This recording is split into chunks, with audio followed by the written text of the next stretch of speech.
Fala galera, tudo bem? Sou o professor Roberto Falcione, professor de História. Sejam todos bem-vindos. Mais uma aula de História. Agora vamos fechar uma duplinha, essa primeira aula sobre os regimes militares, os governos militares. Nosso tema, ditadura militar. Vai dar pano pra manga? Opa, vamos começar com Jânio Quadros, inclusive. E fechamos na próxima aula e processo ali, o último governo Figueiredo ali, um pouquinho antes ali, com Geisel, até a década de 80, entrando ali para a década de 90. Sejam todos bem-vindos, embarque nessa, se prepare, aperta o cinto. Governo João Goulart, eu falei um pouquinho antes ali, inclusive, ali eu vou falar um pouquinho, 7 meses de governo Jânio Quadros, um governo extremamente instável, de Jânio Quadros, e depois os dois primeiros governos militares, Castelo Branco e governo Costa e Silva. Vamos lá? 31 de janeiro de 61, falei que ia comentar sobre o Jânio Quadros, né? Então, o Homem da Vassoura, como entrou para a história, eu prometi que eu não ia cantar. ele tinha uma música, enfim, é uma marchinha carnavalesca, né? Varre, varre, vassourinha, varre, varre, varre, varre, varre, vassourinha, varre, varre a bandalheira, o povo já está cansado de sofrer dessa maneira. Jânio Quadros, a esperança de um futuro. Uma coisa assim. Eu prometi que eu não ia cantar. Eu falei, vocês vão ver. Bom, ele usava um símbolo de uma vassoura, isso mesmo, fazia as mulheradas sair em cima daqueles caminhões, né, pau a pique, enfim, com um símbolo da vassoura, as mulheres com uma roupa branca, assim, representando que eles iam varrer a corrupção do Brasil.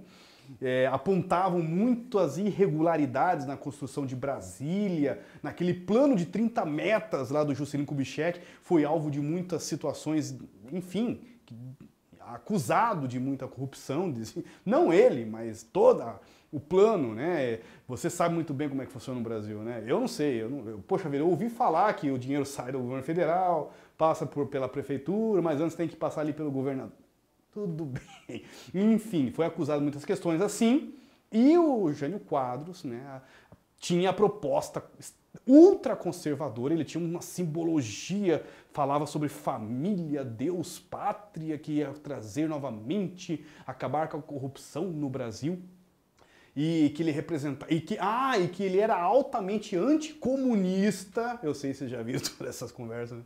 E ele é altamente anticomunista, que ele iria garantir os bons valores, as ideias, enfim, esse cara não ficou 7 meses no poder. Não tinha um plano de metas, ninguém conhecia o trabalho dele, não sabiam como que era a apresentação do trabalho dele. Ele teve uma ascensão meteórica, ele era um professor de língua portuguesa de São Paulo, e em menos de 8, 10 anos saiu como prefeito, governador, já era presidente do Brasil, então não se conhecia muito sobre a história dele. E, enfim, só tinha mesmo aquela imagem meio icônica, né? Ele tinha um semblante assim, do óculos, com o olho um pouquinho torto, diz que o pé dele também era meio torto, enfim, essa imagem meio popular dele, né? E o jeito dele falar que era contra a corrupção, mas entrou, como diz o outro, no gosto, principalmente da classe média urbana que estava se fortalecendo no Brasil. Mas ele vai tomar algumas medidas que vai, vamos dizer assim, criar um descontentamento, principalmente, isso que eu falo, quem é Jânio Quadros até hoje ninguém soube falar. Ele, que era tão anticomunista, chamou, olha que loucura, Che Guevara para o Brasil, tem uma foto bem famosa, e Che Guevara é símbolo de guerrilha armada comunista, né, da luta revolucionária cubana. E ele condecorou Ernesto Che Guevara em terra, em solo brasileiro, com uma espécie de uma condecoração dada assim a honrarias máximas, sabe? Que é o Cruzeiro do Sul, a medalha do Cruzeiro do Sul. E isso daí criou assim um descontentamento não somente com a população, mas também com o próprio exército, que apoiava o governo dele porque ele tinha toda essa fala conservadora. E o exército falou assim, mas como assim? Esse cara fala que é anticomunista, no outro dia ele chama aqui o símbolo maior do comunismo no Brasil para condecorar o cara. Resultado. Começou uma pressão. Bom, vamos ver se eu coloquei a data aqui, 25 de agosto, vice-presidente, não coloquei. Mas ele ficou apenas 7 meses no governo. ele renuncia, ele fez uma carta tentando parecer que era tipo Getúlio Vargas, dizendo que ele usou palavras de Getúlio Vargas, dizendo que forças ocultas estavam ameaçando a vida dele e ameaçando o poder. E os especialistas, enfim, os historiadores, não é eu que estou inventando isso, acredita, é uma hipótese, nós não sabemos, né, que a saída dele, do Jânio Quadros, no poder foi por duas situações. Primeira, ele realmente estava sendo pressionado, né? E ele acreditava que ele tinha um apoio gigante na população, que ele ia tentar usar as palavras de Getúlio Vargas e ia comover a população, que ele tinha, e daí a população ia sair nas ruas pedindo que ele voltasse, ele era realmente muito doido, né, como diz o outro. E daí ele voltando, eu até volto, mas eu quero o parlamento fechado, eu quero aumentar o poder, não sei o quê. Resultado, a população fez assim para ele, não deu a mínima quando ele saiu do governo, quando ele renunciou. É uma renúncia do governo. E isso daí diz que não funcionou a estratégia dele. Para assumir o governo, teria que ser o vice. O vice era João Goulart. João Goulart estava em visita na China, por isso que fala que foi muito bem arquitetado. Foi uma visita que o próprio Jânio Quadros mandou o vice dele fazer. A China é comunista. Então ele achou, aí os historiadores acreditam que era para queimar mesmo o vice, para o vice não assumir. Mas assumiu. Assumiu de forma, inclusive, parlamentar, foi modificado toda a Constituição, porque os militares realmente tentaram implantar já o governo, já em 61. Enfim, fala-se, inclusive, que para ele aceitarem que o João Goulart assumisse a presidência, foi modificado então o sistema constitucional nosso, né, político, de presidencialista passou para parlamentar. Sim, nós já tivemos um parlamentarismo no Brasil, que durou de 61 até 1963. Então, na verdade, ele assumiu, mas pouca coisa. Visita de João Goulart, o vice, em 1962. Descontente, porque é parlamentarismo, ele não manda nada, como diz o outro. Ele conseguiu fazer um plebiscito, desculpe a palavra, em 1963. Né? E, como o professor Roberto falou, o mandato estava previsto para terminar em 66 num regime parlamentarista. Em 66, ele conseguiu fazer um plebiscito, né, uma espécie de uma participação popular, se aceitavam voltar o presidencialismo ou permanecia no parlamentarismo. A população votou pelo retorno do presidencialismo, aí foi a hora que ele, agora eu vou governar. E nessa prática ele já apresentou todo um plano, né, de transformação, chamado Plano Trienal, inclusive, chamadas reformas de base. Ele fez um famoso discurso, bem famoso no Planalto, na Central do Brasil, não no Planalto Central, desculpe, ali próximo, no Rio de Janeiro, para sindicatos, para trabalhadores, e nesse comício da Central, ele, a famosa primeira-dama, tudo mais, né? Tem umas fotos bem famosas dessa imagem. Ele apresentou as reformas de base, né? Ele tinha a proposta de fazer distribuição de reforma agrária, distribuição de terras, prometia fazer impostos sobre fortuna. Pronto, era o que precisava para a galera ficar no veneno e acusar ele de comunismo e acusar que tinha que derrubar. E aconteceu. Houve toda uma mobilização das Forças Armadas, né? Em março de 64, os generais Arthur Costa e Silva e Castelo Branco se reúnem no Rio de Janeiro para avaliar a atual conjuntura e medidas para derrubar João Goulart do poder. Aí se fala que os Estados Unidos também participou do golpe militar que derrubou João Goulart do poder. E daí você fala assim, será que é verdade? Será que isso é teoria conspiratória? É verdade. Como é que você sabe disso, professor? Tá no YouTube. Mas tá no YouTube, é verdade? Saíram de arquivos da Casa Branca, que foi liberada há pouco tempo atrás, há 10, 12 anos atrás, arquivos de áudio de presidentes, e aparece o presidente Lyndon Johnson ligando para o embaixador dos Estados Unidos aqui no Brasil, perguntando, e aí, aconteceu já o batismo? Aí o embaixador, sim, senhor, já aconteceu. Os militares já derrubaram João Goulart sem nenhuma resistência, foi para o Rio Grande do Sul, já está fora em exílio, foi para a Argentina, Uruguai, enfim, já está fora aqui.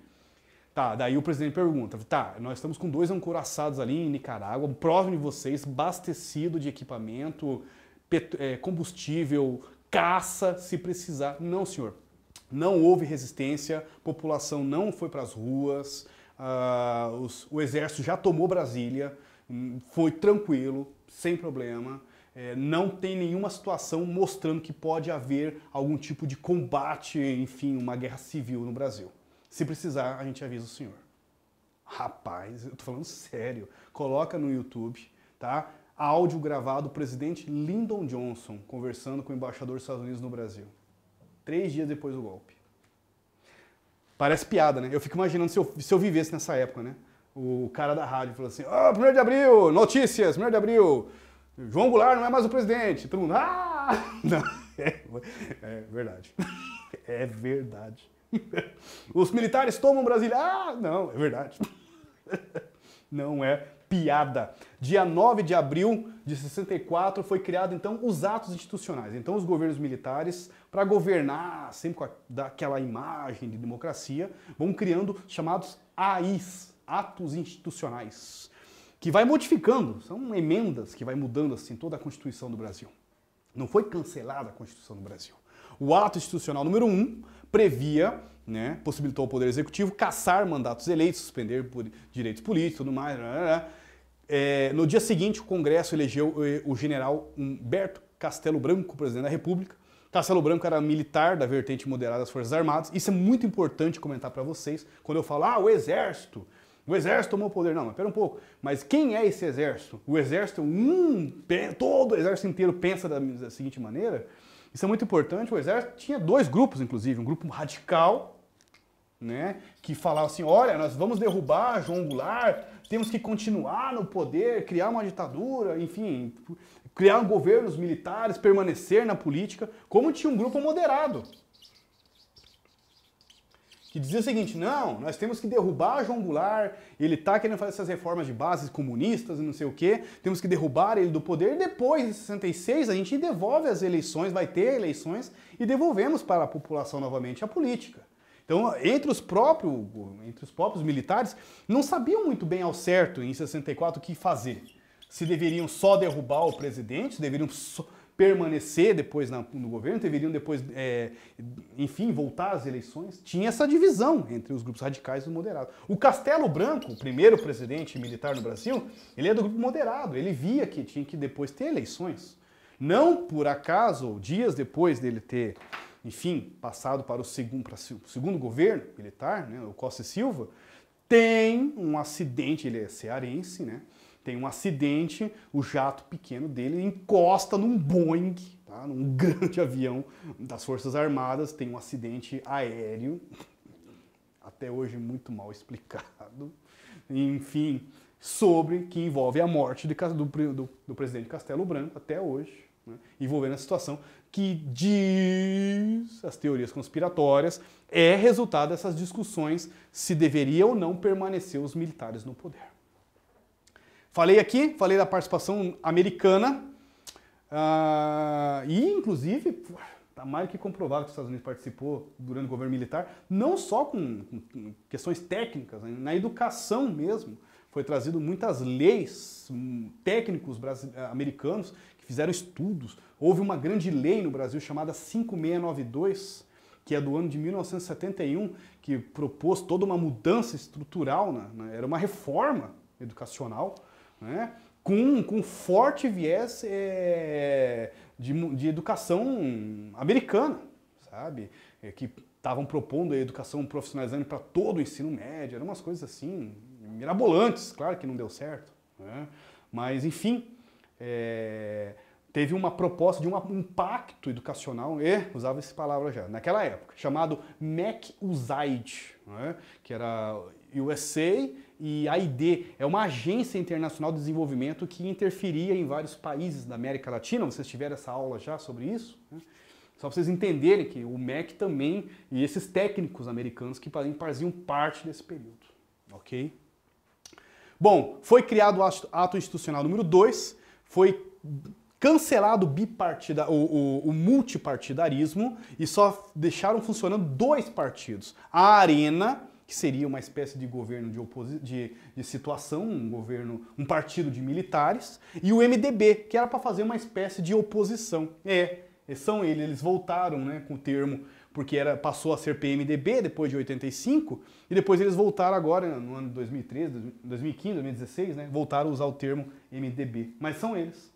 Foi criado o Ato Institucional número 3, que estabelecia eleições indiretas para os governadores e presidentes da República. Indireta, ou seja, não tem mais eleição.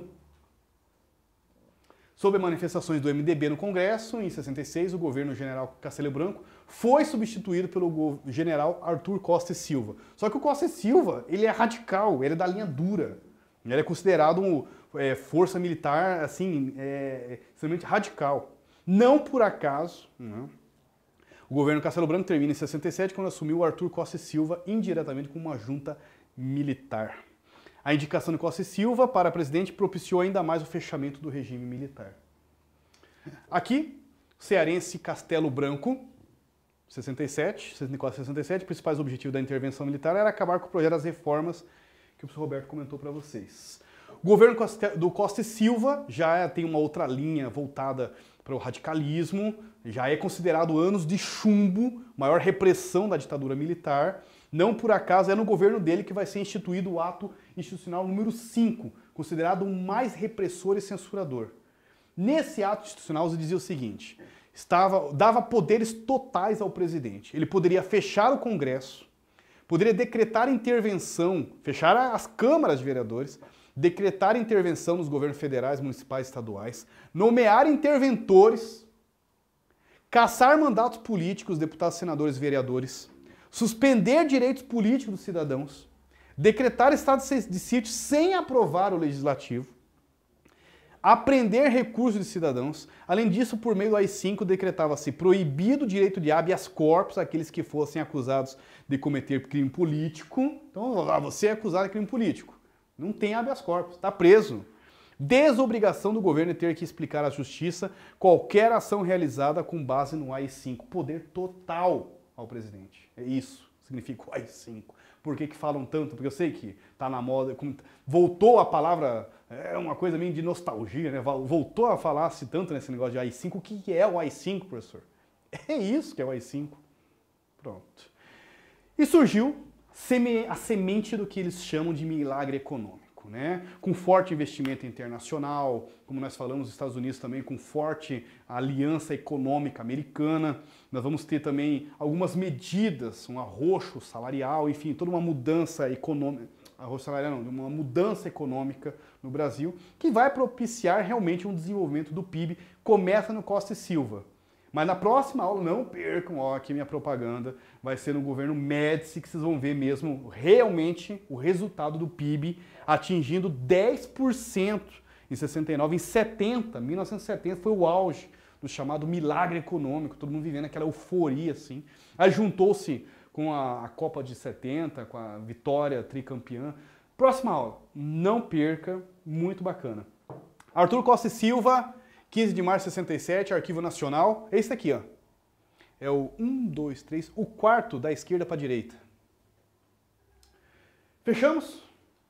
Fechamos não. Deixa meio aberto que a próxima aula vamos fechar com Emílio Garrastazu Médici, governo de maior força e de confrontos militares e de forças de luta armada. Vai surgir uma luta esquerda, assim, alucinante no Brasil, assim, de sequestro de embaixador. Não perca. Próxima aula. Combinado? Foco no estudo, galerinha. Força, fé no coração. Até lá, valeu!